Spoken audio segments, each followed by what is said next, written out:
Muito bem, boa tarde a todos. Na terceira rodada do Brasileirão, o Flamengo conseguiu espantar a bruxa que estava solta. Cadê? Um início de Brasileirão péssimo, casando com as duas derrotas nas partidas da decisão do Campeonato Paranaense. E a realidade do Curitiba já é de 5 jogos só perdendo em sequência. Encarar de frente com coragem, com personalidade, sabendo que é um momento adverso, mas só a gente pode reverter essa situação. Então vamos trabalhar no nosso limite para que a gente faça isso o mais rápido que puder. Diante do poderoso Flamengo, a ingrata missão de reagir diante do atual campeão nacional e continental, que ainda por cima também estava sem pontuar no campeonato. Mas de novo, o placar de 1-0 para o adversário foi repetido, como já havia sido diante de Inter e Bahia. E desta vez, se não fosse o Wilson, poderia ter sido bem mais. Nas poucas vezes em que ameaçou, o Coxa não converteu e segue com o ataque zerado na competição. Hoje a gente teve algumas oportunidades. Felizmente não conseguimos concluir, as que a gente concluiu. O que está acontecendo é que a bola não está entrando. Então, como eu falei, é falar pouco, é olhar para dentro, é buscar as soluções possíveis. O Wilson já tinha evitado uma e a trave impedido a outra chance. Mas quando a Arrascaeta recebeu na área, não teve perdão. Repare como os zagueiros Rodolfo e Sabino se atrapalharam no lance. Em vantagem, o Flamengo aumentou o domínio. E a situação do Coxa ficou pior quando o René Júnior foi expulso. Pelo menos poderia ter ficado pior. Mas com as entradas de Sassá e Neilton, o time até melhorou. Chegou a colocar uma bola na trave, mas teve impedimento marcado na jogada. E restou ao Wilson pegar mais esse chute do Gabigol e esse do Arrascaeta, para não deixar o placar mais elástico. Óbvio que a gente não está satisfeito com os últimos resultados. Preciso deixar claro para o torcedor que todos nós estamos assim bastante incomodados com esses resultados.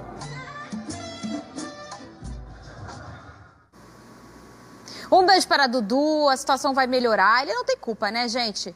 Mas a gente não está aqui para falar do Curitiba. A gente está aqui para falar do Flamengo. Muito bem, boa tarde, meninos. Ô Felipe, ganhou, ufa. Mas também ficou segurando o tempero no final do jogo, né? Tipo assim, uma satisfação total com um jogador a mais ganhando por 1-0. Pois é, algumas coisas assim não saíram tão boas no segundo tempo. O Flamengo poderia ter ido um pouco mais para cima, as alterações do Domi também. Eu ainda não estou convencido, eu acho que ele ainda não conhece direito o elenco. Ele disse que conhece, mas ele vai conhecendo aos poucos. Mas no primeiro tempo foi bom, o Flamengo teve oportunidades, ele voltou com um esquema que todo mundo conhece, né, que o torcedor gostaria de ver. O Flamengo jogou bem, teve oportunidade, segue perdendo muitos gols. Bruno Henrique e Gabigol já não marcam, tem 5 ou mais jogos, se eu não me engano. Então eles têm que voltar a marcar para ficarem mais tranquilos. Acho que a confiança voltou e daqui para frente tudo voltará ao normal. Se Deus quiser, Fernanda. Ô Casimiro, eu quero Voltamos falar... ao estúdio. Na verdade, eu quero falar com a melhor campanha carioca no Brasileiro. Eu quero falar com um cara que tem uma tubulação impecável. Eu tô falando com a pessoa certa. Eu quero falar com um cara que todo mundo, quando o Botafogo começou a se montar, o Fluminense começou a se montar e o Flamengo também, todo mundo dizia, o Vasco é a 4ª força no Rio. Eu vou falar com esse torcedor sobre o Flamengo. Todo mundo, inclusive a gente, vai precisar aqui. Eu também. Eu falei, essa frase inclusive é minha. Ô, Casimiro, vamos falar do Flamengo, mas você tá com um prestígio maior aqui nessa mesa de conversa? Outro dia eu recebi de um torcedor que é aqui é a mesa, em vez de ser a mesa redonda, é a mesa quadrada. Né? O falecido Kiko, né, que a gente já passou muito por aqui. Ô, Casimiro, e essa história de segura o resultado, 1-0, voltou a escalação normal, mas não era o mesmo Flamengo, né, Casimiro? É emocionante, né? Ver um time se encontrando com a vitória, um time que não sabe o que é os 3 pontos. É legal, é bacana, eu fiquei emocionado vendo. Falei, caramba, que legal, velho, que legal. Os caras conseguiram, segurando o resultado ali, uma batalha no fim do jogo, com um jogador a mais. Falei, cara, que bacana. O Rogério deve estar feliz. Pensei, né? Pensei no meu amigo. Que bacana, fiquei feliz por isso. Parabéns, Flamengo, somou os 3 pontos. Não sabia o que eram os jogadores no fim do jogo, se emocionaram. Fiquei, caramba, fiquei feliz pela Nomaé. Nem os 3 pontos, Casimiro. Conseguiu pontuar. O que é mais difícil ainda. É emocionante fazer um gol de repente. De repente o Domenech aprendeu que não pode colocar o Arrascaeta no banco, né? Já é uma lição valiosa, né? Uma lição que o Abel Braga não conseguiu fazer no Flamengo. O Domenech errou igual. O Gabigol não consegue fazer gol, Fernanda Maia. Ele chuta cara a cara com o goleiro faz um milagre, parece o Buffon. Não dá pra entender. Eu fico triste. Não necessariamente. Tô comentando o lance só. Sei. O lance. Sei bem. Ô, Pedro, e isso é uma coisa que a gente viu o Bruno Henrique pedindo desculpa na rede social porque não deu aquela bola pro Gabigol no último jogo. Assim, parece que quando o bolo desanda... Não faria. A verdade é essa. Se desse, ele arranjaria um jeito de perder, do jeito que a coisa tá andando. Não tá rolando, Fernanda. E, cara, o Flamengo parece um time muito bom só. Não parece aquele time espetacular. Parece avassalador. Exatamente. Parece um time bom, ok. O importante foi a vitória, Pedro. Mais do que convencer, o importante foi vencer nesse momento para retomar confiança. É porque o Flamengo acostumou muito mal todo mundo, né? Pois todo mundo acha que o Flamengo vai golear todo mundo Eu agora. acho que hoje ele figura a lista dos possíveis campeões pelo que já fez, não pelo que tá fazendo. Casimiro, eu quero, por favor, que você peça o hino que você quiser. O que você achar mais conveniente pro programa de hoje, pra gente mudar o assunto. Tem jeito, eu quero o hino do maior ataque da competição, a melhor defesa, do artilheiro do campeonato, o líder, sim, o líder. Ah, mas o Atlético Mineiro tem 9. Mas percentualmente o Vasco é igual ao Atlético Mineiro 100%. Então o hino do Gigante da Colina, por favor, Fernanda Maia. É o líder percentual. Exatamente, é o líder. Faltou uma palavra antes do líder, hein? Uma palavra que vocês conhecem. Líder. Olha aqui. Por favor, Rogério, você ganhou o primeiro jogo ontem. Você foi bem, Felipe. Você foi bem, eu peguei aí. Ó, o Vasco recebeu...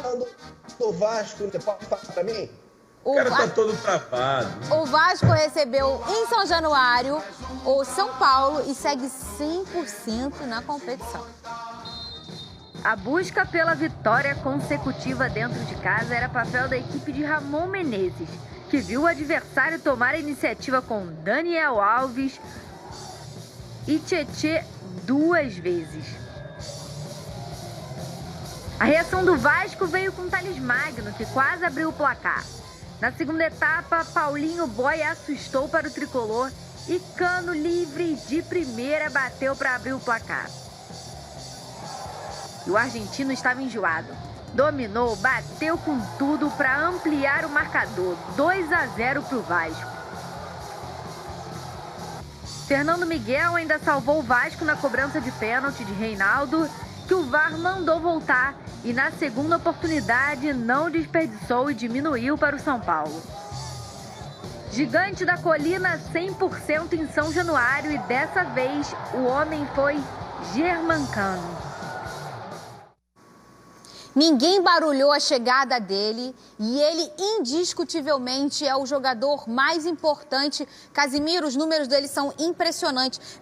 Olha, se não me falha a memória, são 11 gols em 15 jogos, é isso? Ou exatamente 16? Isso, exato. Ele, cara, é impressionante, é bizarro. Inclusive o Gabigol, cara, ele tá procurando um curso para voltar a fazer gol. Tem um curso argentino, cara, que é o curso do Cano. Online. É uma apostila online, é só arrastar para cima, não tem jeito, você vai ganhar dinheiro, vai ficar... O Cano, cara, é simplesmente o melhor 9 do Brasil, não tem mistério, o cara que mais finaliza, o melhor finalizador. Eu tô sem voz por causa dele. E se continuar fazendo gol todo jogo, eu vou falecer. Cara, ele me lembra um pouco o jeito do Túlio Maravilha, que a bola sobe, irmão. O cara vai lá e verdade. É surreal. Cara, ele precisa de uma bolinha pingando ali que o cara faz. É muito surreal, ele é muito artilheiro. Então, mas fez a diferença, né, Pedrão? Porque o cara teve 2 oportunidades na partida toda, talvez... Não, o Vasco teve 3 ou 4 no máximo. O Cano teve 2 toques na bola, 2 gols. Cara, ele não é midiático, né? É espetacular. Ele não é midiático, ele é discretíssimo. E isso que o Pedro falou, Pedro, pra você completar, é do Túlio também. O Túlio era midiático, mas eu digo assim, no posicionamento em campo, é aquele cara que tá ali na dele, mas tá sempre bem posicionado. E por isso que marca de morto, né? Isso. Cara, ele não sobra na bola. O Cano não tocou na bola no primeiro tempo. No segundo gol, ele recebe a bola, cara.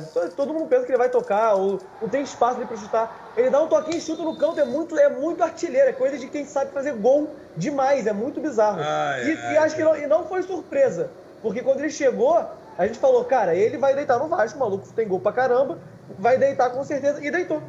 E você... Mas, ó, tem que valorizar, Fernanda, a defesa vascaína, viu? Castan jogou muito bem, tirou várias bolas e o Vasco soube se defender. O São Paulo vacilou em alguns momentos ali, poderia ter jogado um pouco melhor naquele último passe, mas a defesa vascaína tá surpreendendo. O Ramon faz um bom trabalho nesse começo de campeonato. E eu acho bonitinho, Felipe, que ontem lá no grupo do SBT você elogiou o Vasco, disse que tá feliz em ver o Vasco ali figurando a tabela lá em cima, agora elogiando também o Vasco. Você acredita nesse tipo de elogio, Casimiro? Você acha que é do coração? Óbvio que não. Falso. Passarão. Mas tudo bem, deixa estar, Fernanda Maia. É bom, Casimiro. Deixa estar. Olha só a alegria que a gente está hoje. Eu fico feliz pelo Vasco. Ninguém fica feliz pelo Vasco, irmão. Só os vascaínos. Só você, vascaíno, fique feliz. Você está no seu direito de ser feliz. Seja feliz. Eu não dormi, Fernanda Maia. Hoje eu tô virado. Como é que as pessoas dormiram vendo o Vasco jogar? É uma injeção de ânimo, uma adrenalina que você recebe vendo o Vasco jogar. O ramonismo. Parece o Guardiola, irmão. O Guardiola que deu certo, né? O Guardiola que deu certo. Isso é importante falar. É igual o Cano é o argentino que deu certo. Não é negócio de Messi. Não, que quer sair do clube, não tem mistério, não tem essa. Mas eu fiquei feliz pelo Vasco. Eu só fiz uma pergunta pra você. Na verdade, eu afirmei, o Vasco voltou pro lugar de onde nunca deveria ter saído, que é nas cabeças. E pra nesse cima do momento, Flamengo. o Vasco é o vice-líder do Brasileiro. Um jogo a mais e se teu time ganhar, o Vasco ainda tá na frente, irmão. Chora. Felipe, pode chorar. Você falou que a gente tá feliz. Sim. A gente é 007. Eu não tô. Tenho certezas, por favor, para tentar dar uma melhorada, pede o hino do Glorioso, por favor. Hino do Glorioso aí, né, gente? Se puder fortalecer o Botafogo. Tá, deixa eu falar. O Big Boy está pedindo para eu repetir exatamente o que ele me pediu. Eu pedi assim para você, não foi, Pedro? Ele me pediu assim: Fernanda, pede para o Pedro Certezas pedir o hino do único que não venceu o Carioca na rodada. O único Carioca que não venceu. Faz parte. É porque eu não vi esse tipo de instrução quando o Flamengo tinha perdido, mas é incrível. Isso é só uma tendência que eu vejo, fico observando por aí. Eu também observo que o Botafogo viajou. Cadê o Vapo? Pô, cansei de ouvir isso aqui. Cadê o Vapo? Cadê o Flamengo? Cansou de ouvir, Rogério? Ouviu 2 vezes? 3 no máximo. E quanto tempo a gente escuta aquela musiquinha chata demais daquele menino que veio aqui? Um beijo pra ele, Leandro, né? Ó, Botafogo viajou pra enfrentar o Fortaleza. E os lances, eu disse lances porque não tem gol, mas tem lance. Tem quase gol pra caramba. Cadê? A gente vai conferir agora. Na Arena Castelão, Fortaleza e Botafogo buscavam a primeira vitória no Brasileirão. Babi tentou para o Alvinegro e o Leandro Pissi tentou a resposta, mas colocou pra fora. Bruno Nazário ficou pedindo pênalti, mas o juizão mandou seguir. Os times voltaram para a segunda etapa com David desperdiçando a chance para o Fortaleza. E se não fosse o corte do zagueiro, o Babi poderia até ter achado o Luiz Henrique para abrir o placar. Não era dia de gol mesmo. Romarinho marcou, mas já a arbitragem viu impedimento e os clubes seguem sem vencer no Brasileirão. Já chamam a gente de chororô mesmo? Então, por favor, bota de novo aquele lance do acidente de trabalho. Tô nem aí, Pedro. Já vão chamar a gente de chorão mesmo? Deixa, vamos chorar. Cadê o lance do que o comentarista do Plim Plim disse que é um acidente de trabalho? E depois ele voltou atrás e disse que realmente é um pênalti. O jogador do Fortaleza desaba em cima do Bruno Nazário, quase arranca a perna dele fora. E ele entendeu que aquilo ali na hora não foi pênalti. É uma ação temerária. Inacreditável. É agora. Olha isso, ó. Em que mundo isso aí não é um pênalti? eu assumo o risco de cair no meu coleguinha na área se eu pulo em cima dele. Então isso é pênalti. O jogador da defesa... Eu nem assumo o risco, Fernanda, porque o cara falou, mas foi sem querer. Gente, não interessa se foi sem querer. Se foi pênalti, é pênalti. Se o cara não quiser te dar um chute na cara, ele não, beleza, não pode querer. Mas se ele te dar um chute na cara, é pênalti. E isso aí... Não é a intenção do cara no pênalti, é o que acontece. Ô, Pedro, o que aconteceu foi pênalti. Esse é uma frase que já há algum tempo pautou as regras do futebol e hoje não pauta mais, que é o não teve a intenção. Isso não pauta mais nem bola na mão, mão na bola. Não pauta. O cara subiu com o braço longe do corpo, ele corre o risco de botar a mão na bola, mas ele não teve a intenção. Problema, é pênalti. Se o cara sobe na grande área, o cara da defesa, e se joga em cima do jogador do Botafogo, que no caso era o ataque, e cai em cima dele, ele não teve a intenção. Problema, mas ele correu o risco e ele tem que assumir. O risco é o quê? É pênalti. Eu fiquei brava demais, não só brava com o pênalti que não foi marcado, como no caminhão de gols que o Botafogo perdeu o Felipe Ruggeri. Mas eu achei que faltou intensidade do Botafogo e também do Fortaleza. Foi um jogo menos corrido, né? Eu não vi, não é vontade, talvez preparo físico também. O Botafogo jogou bem até o primeiro tempo, teve algumas oportunidades, só que no segundo faltou gás ali, né? O Fortaleza teve um gol anulado ali aquele foi por pouco, Fernandinha, mas o empate não foi um resultado. Sabe como é que eu ruim, fiquei na sala de casa? Eu fiquei aqui, eu acho ruim. Eu fiquei aqui, Pedro. Quando caiu, bateu na que eu vi o gatito já assim, eu já tava aqui, ó. Anulou.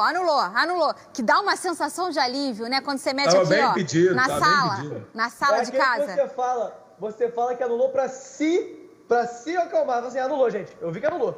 Eu vi que anulou. Pra fazer o seu coração ficar mais tranquilo. Porque na tua cabeça fala assim, será que anulou mesmo? Eu tava na sala sozinha. Eu olhei pro sofá e falei, relaxa, tá anulado. Pra quem? Pra mim. Eu achei o seguinte, eu achei que os jogos contra o Fluminense, por exemplo, não sei se tratando de clássico muda alguma coisa, mas o Botafogo teve muito mais vontade e o time correu muito mais do que o jogo de ontem contra o Fortaleza. O Pedro Raul faz muita falta no Botafogo. Faz sim. Muita falta. Por mais que o Babi faça os gols dele, não é a mesma intensidade. Ele parece que é um moleque que não tá pronto ainda. É verdade. Tá amadurecendo. A bola que o Babi recebe na ponta e cruza, ele deveria ter finalizado ali. Né? Se o Pedro Raul podia finalizar aquela bola. E foi muito pênalti. E eu não entendo, cara, porque com o VAR... o juiz não vai nem olhar esse tipo de lance. Contra o Flamengo teve um lance de pênalti também no Rodolfo no Arrascaeta, que o juiz achou normal. O Rodolfo montado no Arrascaeta, foi um pênalti claríssimo. Esse lance aí o cara simplesmente não alcança a bola e cai em cima da perna. Você tem o VAR, gasta dinheiro com o VAR, vai até lá o VAR olhar. Exato. Agora, em relação... Mesmo se não fosse pênalti, vai olhar, irmão. Vai ver, vai tirar sua dúvida. Porque e foi muito... o critério é diferente, Pedrão. O critério é diferente. A gente vê em alguns jogos, o cara vai olhar uns pênaltis que você não entende. Por que esse foi e o outro não foi, sabe? E o Diego fala uma coisa aqui no meu ponto que é verdade. No City aconteceu, no jogo com o Lyon, às vezes o árbitro vai até o VAR, mas ele interpreta de uma forma que não é a sua. Então, às vezes, dá uma embaralhada, porque tem coisas no futebol que ainda são muito interpretativas. Agora, falando do Botafogo ainda, eu só queria pedir para você, botafoguense, que está implicando com o Pedro Raul, que eu não estou entendendo um motivo. Você me manda lá no meu direct que eu queria realmente entender essa implicância, que o Botafogo, às vezes, o Botafoguense tem uns troços que implica com os jogadores, que eu... Aí você me explica que eu tô sem entender. Ô, Pedro Certeza, esse final de semana, no sábado, a gente recebeu... quando eu falo a gente, não é o 007, não. Eu e você, né? E o Botafogo. Sim. Calu, no estádio Newton Santos. A gente recebeu. Ele chegou. Não é mentira, não é piada, não é meme. É verdade. Eu estava lá, eu vi com os meus olhos aquele homem incrível na minha frente, Pedro Certeza. E você também. O Calu chegou. Muda o quê no Botafogo com a chegada dele? Cara, eu espero que ele já chegue pronto, né? Porque por mais que seja uma contratação de grife e tudo mais, a gente precisa do jogador mesmo. É verdade. O Botafogo tá precisando do Calu em campo. O Honda ontem, por exemplo, fez um jogaço. Eu acho que ele tá jogando muito bem. É porque eu acho que é um craque meio silencioso, que as pessoas não prestam muita atenção. Mas ele saindo com a bola, joga muito, ele consegue ele tem um passe muito bom. E espero que o Calu faça uma diferença no ataque do Botafogo, né? Porque o Botafogo precisa desse ataque mais letal, como o Ruggeri falou, mais intenso. Então eu espero muito que o Calu consiga fazer isso. E eu acho que ele está quase pronto ali. Não vai ficar mais um mês treinando, porque não tem cabimento isso. Ele estava treinando lá, estava se preparando, ele estava jogando no Hertha Berlim ali, estava treinando com o time, não estava totalmente parado. Então eu espero que ele chegue no Botafogo, porque além da grife dele, que, pô, realmente, a FIFA fez um post pro Botafogo de novo, é uma coisa que chama muita atenção, acho que o jogador Kalu tem muito a ajudar o Botafogo aí pra ser titular de vez, assim. E eu vou falar uma coisa, o Honda é um cara que traz muito, assim, nos bastidores, porque é um cara que tem uma... Olha eu aí, ó, olha só, esse foi o evento que aconteceu sábado, rolou na Botafogo TV, foi uma live. Eu e o Hélio de la Penha apresentamos o evento lá. O Pedro Certezas também foi convidado, mas a gente sabe que Pedro está fazendo tudo home office e também continuou desse jeito. E é uma escolha dele, uma questão profissional e tal, dos outros canais que ele trabalha. E aí o Pedro de casa entrou também com a sua pergunta, falando com o Kalu. A gente tem até uma imagem do Kalu olhando para ele com uma cara bem romântica. E a esposa do Kalu, que entende tudo que a gente fala que é brasileira, olhando com uma cara um pouco com estranheza para Pedro Certezas. Ela ainda vai se acostumar com esse seu jeito, né, Pedro Certezas? Esse seu jeito meio... assim, caloroso. Especial. O Kalu e ela ainda vão ver muito o Pedro Certezas por aí, pô. Cara, eu ainda perguntei pra ele, ainda falei assim, qual é, Kalu? Fala a verdade comigo, fala a verdade. Foi a tua mulher que mandou você vir pra cá, né? Pelo amor de Deus. Pô, vamos ser sinceros. Porque, pô, ela é brasileira, veio pro Botafogo, falou, vou pro Brasil! Foi, ele meio que confirmou. Ele falou, realmente, teve um papel muito importante, a Karina, realmente. Foi ela. Mas Fernandinha, rapidinho, só pra comentar uma coisa que o Kalu disse, que eu achei, eu até te mandei o áudio, que eu fiquei felizão, né? Foi sim, pode falar. Que, pô, que assim, quando eu espero que um jogador desse nível venha pro Brasil, eu espero que ele venha pro futebol brasileiro, porque, pô, todo mundo sonha um dia, talvez, jogar no futebol brasileiro. E ele disse isso, que lá na África, na infância dele, a seleção, ele até falou seleção, né? Ele não falou, sei lá, um nome da seleção em inglês, ele falou a seleção. E a seleção brasileira é uma inspiração para muitos africanos, muitos países e jogadores que estão começando. Então ele tinha grandes ídolos na infância, jogadores brasileiros, sempre foram a inspiração dele e de outros jogadores. E vir para o Brasil é a realização de um sonho, jogar numa liga como a do Brasil. E é o que eu espero mesmo, cara. Eu acho que quando o cara vem, eu falo, cara, eu vou para o melhor futebol do mundo. Ainda somos, somos o Penta, o único, inclusive. Eu tenho duas coisas para falar. Vocês estão prontos para essa conversa?